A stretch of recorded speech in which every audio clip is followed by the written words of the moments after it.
Hello Stockian, मैं हूं Mohit Pathak, founder Stockia and thank you for watching this video. और अगर आप इस वीडियो के माध्यम से मेरे चैनल से पहली बार जुड़ रहे हैं तो चैनल को सब्सक्राइब कर लीजिएगा एंड बेल आइकन को जरूर दबा दीजिए ताकि नई वीडियो की नोटिफिकेशन आपको हमेशा मिलती रहे। और अगर आपको नोटिफिकेशन नहीं मिल रही है तो एक बार चैनल को अनसब्सक्राइब करिए और सब्सक्राइब करिए और फिर से नोटिफिकेशन बेल को दबा दीजिए। ये डेली बेसिस पे मैं प्री मार्केट की वीडियोस आपके लिए अपलोड करता हूँ कि निफ्टी और बैंक निफ्टी में किस तरीके से अगले दिन ट्रेड किया जाना चाहिए, मार्केट का क्या सेंटीमेंट रहता है। और अपलोड करने के बाद लाइव मार्केट में अगर उसमें कोई अपडेट होती है या फिर मुझे कोई ये अच्छी अपॉर्चुनिटी दिखाई देती है तो उसकी अपडेट मैं आपको अपने टेलीग्राम चैनल पे देता हूँ। सो जिसका बेनिफिट उठा करके आप एक पॉजिटिव आउटकम निकाल सकते हैं प्लस मार्केट का एक सेंटीमेंट समझ सकते हैं। तो इसके लिए आप चैनल को सब्सक्राइब करने के साथ साथ मेरे टेलीग्राम चैनल को भी जरूर ज्वाइन करें। इसकी लिंक मैंने इसी वीडियो के कमेंट बॉक्स में दे रखी है।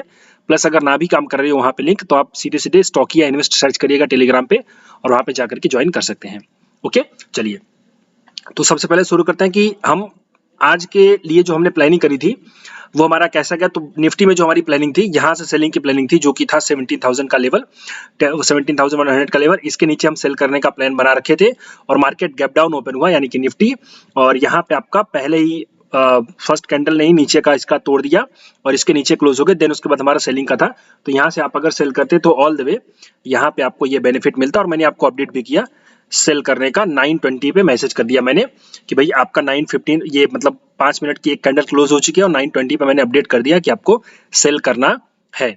ओके, और उसके बाद देन बुक हियर प्रॉफिट, यहाँ पे 10:01 में मैंने प्रॉफिट बुकिंग करवा दी। आई थिंक लगभग यहाँ पे 10:15 पे यहाँ पे थोड़ा सा प्रॉफिट बुक हुआ। आई थिंक यहाँ पे देखिए 78 पॉइंट का लगभग आपको प्रॉफिट मिला, बट ये सपोर्ट से मार्केट हो सकता था, क्रिएट कर सकता था और नीचे भी एक सपोर्ट का एक डिमांड जोन बना हुआ था। सो यहाँ से लगा मार्केट एक्सपेक्ट अप साइड दे सकता है और वही हुआ, ऊपर चला गया। तो हमने पहले से बुक कर रखा था, बट उसके बाद फिर से अगेन सेलिंग आई और अगेन सेलिंग में ये मार्केट आपका नीचे चला गया। ये फिर से नई अपॉर्चुनिटी आई थी बट मैंने यहाँ पे अपडेट नहीं किया क्योंकि थोड़ा काम था, इसकी वजह से मैं मार्केट में आज के दिन आप देखोगे तो बहुत ही कम अपडेट थे, मैंने ज़्यादा किए नहीं थे। बैंक निफ्टी में जो हमारी प्लानिंग थी, बैंक निफ्टी हमारी प्लानिंग थी सेलिंग की, तो इसके नीचे हमारी सेलिंग प्लानिंग थी, उसमें हमारा आज स्टॉप लॉस हुआ। देखो सी पॉइंट ये है कि यहाँ से इसके नीचे सेलिंग आनी थी बट नहीं हुआ और कंटिन्यू उसके बाद जस्ट यहाँ पे तुरंत मूव बाइंग आ गई और इसके बाद ये जस्ट शॉर्ट कवरिंग हुई। देन उसके बाद अगेन यहाँ पे नीचे चला गया और यहाँ से फिर कोई सेलिंग का मतलब निकलता नहीं, तो यहाँ पे आपका एक स्टॉप लॉस हुआ होगा। तो ये एक थोड़ा सा आज के दिन बैंक निफ्टी में लॉस का ट्रेड बना। अगेन उसके बाद इसमें ट्रेड बने थे बट मैंने बाई साइड के अपडेट नहीं किए और जस्ट एक हो गया, तो कोई इसमें जरूरत नहीं है कि दूसरा ट्रेड लेने का। सो ये पॉइंट है और अपडेटेड रहिए आप टेलीग्राम पे, तो मैं वहाँ पे सब कुछ आपको अपडेट करता रहता हूँ। ओके, अब यहाँ पे देखिए मैंने बैंक निफ्टी का बता दिया कि भाई सेल करना, और आज के लिए मैंने कैरी करने का बोला है कि कल के लिए मतलब आप आज कल के लिए कॉल को कैरी फॉरवर्ड कर सकते थे। गैप डाउन की गैप अप की एक्सपेक्टेशन है। ओके, सो चलिए अब हम कल के लिए शुरू करते हैं कि कल हमारा क्या हो सकता है। आपको मेरा फॉर्मेट पता है, डेटा प्लस चार्ट इन दोनों के एनालिसिस करता हूं, बट उसके पहले एक बार मैं अपडेट देना चाहूंगा। मेरी अगली बैच 5 अप्रैल से चालू हो रही है, तो आप अगर मुझसे सीखना चाहते हैं सो आप मुझे ज्वाइन कर सकते हैं। जो पूरी डिटेल है मैंने यहीं पे दे रखी है, आप इसको एक बार पढ़ करके पॉज करके वीडियो पढ़ लीजिएगा। तो ये इक्विटी सेगमेंट के बेनिफिट्स हैं आपके, एक बार पॉज करके पढ़िए। उसके बाद डेरिवेटिव सेगमेंट का यहाँ पे बेनिफिट्स हैं और क्या क्या आपको सीखने को मिलेगा। देन उसके बाद पूरे कोर्स का ज्वाइन करने का बेनिफिट क्या है और कुछ इंपॉर्टेंट जो पॉइंट्स हैं कि कब चलेगी, कितने बजे तक चलेगी, कितने दिन की रहेगी, क्या फीस रहेगी, तो आप ये प्रॉपर डिटेल पढ़ सकते हैं एक बार वीडियो पॉज करके। और अगर कोई डाउट हो तो आप मुझे इस नंबर पे कांटेक्ट कर सकते हैं और व्हाट्सएप कर सकते हैं या फिर फ़ोन कर सकते हैं, तो आपको जवाब दे दिया जाएगा, रिप्लाई आपको मिल जाएगा। सो जो भी क्वेरी हो आप उसको पूछिए और अगर अच्छा लगे तो आप ज्वाइन करिए।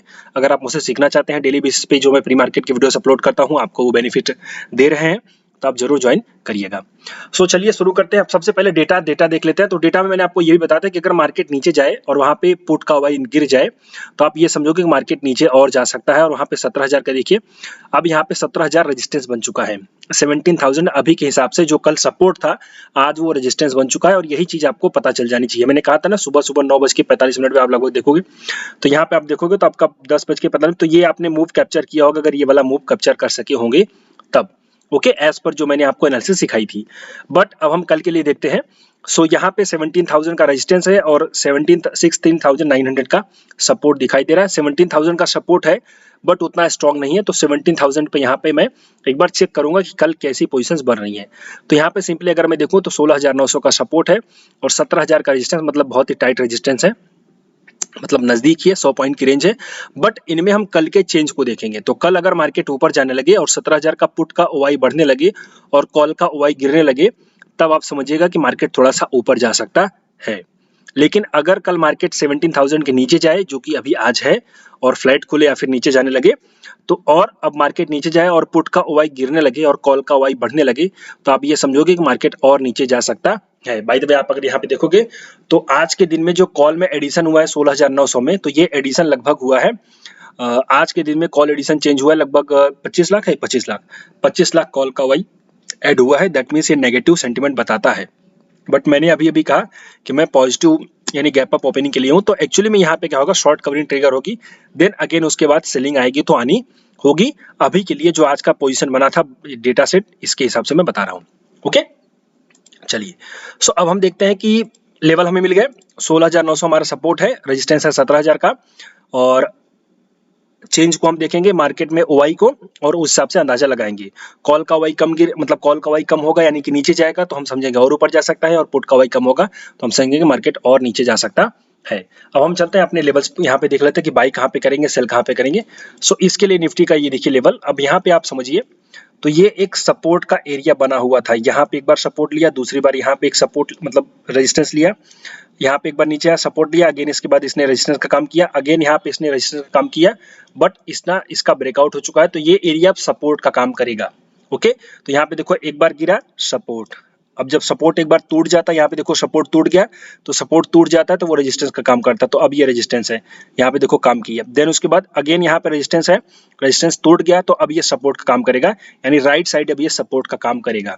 तो ये जो आपकी रेंज है ये एक तरीके से सपोर्ट वाली रेंज है। अगर ये टूटेगी तो मार्केट में और ज्यादा सेलिंग आ जाएगी, और अगर ये नहीं टूटेगी तो फिर सेलिंग नहीं आएगी और मार्केट इसके ऊपर से रिवर्स हो जाएगा। सो हम सेल कहाँ पे करेंगे, हम कल सेल करेंगे 16,920, 16,920, इसके नीचे ही हम सेलिंग करेंगे, और इसके नीचे अगर हम सेलिंग करेंगे तो हमारा जो पहला टारगेट होगा वो 16,830 का हो जाएगा, और अगर नीचे जाएगा तो 800 का टारगेट हमें देखने को मिलेगा। बट कैसे सेल करेंगे, मार्केट में अगर साइडवेज खुला, थोड़ा बहुत गैप डाउन भी खुला, नीचे गया, और इसके बाद यहाँ पे इस लाइन के नीचे 16,920 के नीचे अगर एक 5 मिनट की कैंडल क्लोज कर देती है, देन उसके बाद हम पुल बैक का वेट करेंगे, पुल बैक में हम शॉर्ट करेंगे और टारगेट हमारा ये होगा, स्टॉप लॉस हमारा वही वाला हो जाएगा। तो ये चीज एकदम ध्यान रख के चलिएगा। ओके, तो ये आपका सेलिंग का प्लान है। अब इसके अलावा अगर मैं बाइंग का देखूं तो बाइंग का हम यहाँ पे क्या कर सकते हैं, तो कल जैसे कि मैंने कहा गैप अप ओपनिंग हो सकती है। सो गैप अप ओपनिंग में हम यहाँ पे क्या देखेंगे, अगर शॉर्ट कवरिंग ट्रिगर होगी, जैसे कि गैप अप ओपनिंग हो गई, सो गैप अप होने दीजिए, नीचे जाने दीजिए, देन उसके बाद जब ऊपर जाएगा अगेन उसका यानी कि रेंज का ब्रेकआउट होगा, तब हम यहाँ पे एंट्री करेंगे, एंड देन उसके बाद हमारा टारगेट 1:2 या फिर 1:3 का रहेगा, और जिस कैंडल का ब्रेकआउट होगा मतलब जो बाद में जैसे लेट से यहाँ पे ओपन हो गई, थोड़ा सा ऊपर नीचे करके नीचे जाएगा, फिर ऊपर जाएगा, और तब जब यहाँ पे ब्रेकआउट होगा तब हम बाई करेंगे। सो 5 मिनट की क्लोजिंग का वेट करेंगे, देन उसके बाद हम बाई करेंगे, उसी कैंडल कर लो हमारा स्टॉप लॉस हो जाएगा। तो इस तरीके से हम कल यहाँ पे बाइंग करेंगे अप साइड में। ओके, अगर गैप अप ओपन होता है तो। लेकिन अगर कल ऊपर जाकर के यहाँ पे लेट से अगर मैं देखूं रेजिस्टेंस मुझे दिखाई दे रहे हैं आगे, ये एक रेजिस्टेंस का एरिया है, फिर से ये रेजिस्टेंस का एरिया है यहाँ पे, तो इन सब एरिया में अगर गैप अप ओपन हुआ और यहाँ पे ऊपर जाकर के जो कि आपका शुरू हो रहा है 17,200, तो 17,200 पे जाकर के अगर यहाँ से कोई भी सेलिंग का अपॉर्चुनिटी मिलेगा तो हम सेल भी करेंगे, ये भी याद रखिए, या फिर अगर कोई डबल टॉप का पैटर्न बन गया तो हम सेल करेंगे यहाँ पे, और नेकलाइन के ब्रेकडाउन की बात करेंगे, ये भी प्लान करके रखिए। ओके, सो मार्केट में अभी वीक्स हाई है तो बाइंग की साइड अच्छी पोजीशंस बन रही हैं, और आपको अच्छे खासे टारगेट्स मिल रहे होंगे, क्योंकि प्रीमियम्स काफी बढ़ जाता है, क्योंकि जब वीक्स बढ़ रही होती है तो वोलेटिलिटी काफी अच्छी रहती है, और वोलेटाइल सेशन रहेगा जैसा कि हमने डिस्कस किया हुआ था डेटा के हिसाब से, तो वोलेटाइल मार्केट आपका रहा और कल भी वोलेटाइल रहने की उम्मीद है। अगर मैं ओवरऑल ब्रॉडर को देखूं तो ब्रॉडर वाला आपको पता होगा एक ये कि भाई आपका यहाँ पे मार्केट जो एक तरीके से सपोर्ट बनाने का ट्राई कर रहा है, तो वीकली एनालिसिस के हिसाब से अभी भी परफेक्ट चल रहा है, कोई इसमें दिक्कत नहीं है। अब हम चलिए बैंक निफ्टी को देख लेते हैं। तो बैंक निफ्टी में एनालिसिस हमारी यहाँ पे देखिए 15 मिनट, तो 15 मिनट का ही मैं चार्ट बता देता हूँ। सो बैंक निफ्टी में हम यहाँ पे कल क्या करेंगे, बाइंग भी हमें थोड़ी सी करनी है और सेलिंग भी हमें करनी है। तो हमें बाइंग जो करनी है वो हमारी बाइंग की रेंज होगी ये वाली, यहाँ पे आपका ये मार्केट है 39,250। सो 39,250 से लेकर के 135 140, सो 39,250 से लेकर के 140 तक ये जो रेंज है हमारी, ये बाइंग की रेंज रहेगी। तो यहाँ पे मार्केट आने पे 5 मिनट में कोई भी रिवर्सल देख करके हम बाई करेंगे। स्टॉप लॉस जो हमारा होगा वही 130 का होगा, 130 का स्टॉप लॉस होगा, 39,130, और हमारा टारगेट जो होगा यही ऊपर का टारगेट 400 का, और अगर ऊपर जाएगा तो सेकंड टारगेट हमें थोड़ा 50 पॉइंट या 100 पॉइंट ऊपर और मिल सकता है। सो यहाँ पे अगर इसके ऊपर गैप अप ओपन हुआ, मतलब या फिर नॉर्मल ओपन हुआ, नीचे आया, तो यहाँ पे पुल बैक में हम बाई करेंगे और उसके बाद हमारा टारगेट ऊपर की तरफ होगा। लेकिन अगर कल फ्लैट हो गया मार्केट और यहाँ पे एक ही कैंडल ने इस पूरी रेंज को तोड़ दिया, तो फिर हम सेलिंग भी इसी लेवल के नीचे करेंगे, जो कि हमारा 39,140 है। तो इसके नीचे एक 5 मिनट की कैंडल को क्लोज होने देंगे, देन उसके बाद पुल बैक होगा, पुल बैक में हम शॉर्ट करेंगे, तो हमारा जो पहला टारगेट होगा 38,770 का हो जाएगा। तो इस तरीके से हमें प्लानिंग करनी है बैंक निफ्टी में, याद रखिए। ऊपर खुला, नीचे आया, तो यहाँ से बाइंग करेंगे, रिवर्सल देख करके, बिना रिवर्सल के बाइंग नहीं करेंगे। अब कुछ लोग जो नए हैं वो रिवर्सल नहीं पता, तो देखो ये टाइप का रिवर्सल होता है, एक आपका कैंडल बनेगा, एक आपका बुलिश इंगल्फिंग बनेगा, तो ऐसे रिवर्सल्स होते हैं। तो जब ऐसे 5 मिनट के बनेंगे तो आपको बाइंग करना है, अदरवाइज बाइंग मत कर लीजिए। और अगर रिवर्सल इसको देना होगा तो वो रिवर्सल देगी, और अगर नहीं देना होगा तो एक ही कैंडल उसको ब्रेक कर देगी। तो बैंक निफ्टी में ये प्लानिंग है, और अभी के लिए ये सही है। और आपको सही लगे तो आप इसको लाइक करिएगा, अपने दोस्तों के साथ शेयर करिएगा। सो अभी के लिए इतना ही। Thank you and wishing you all the best.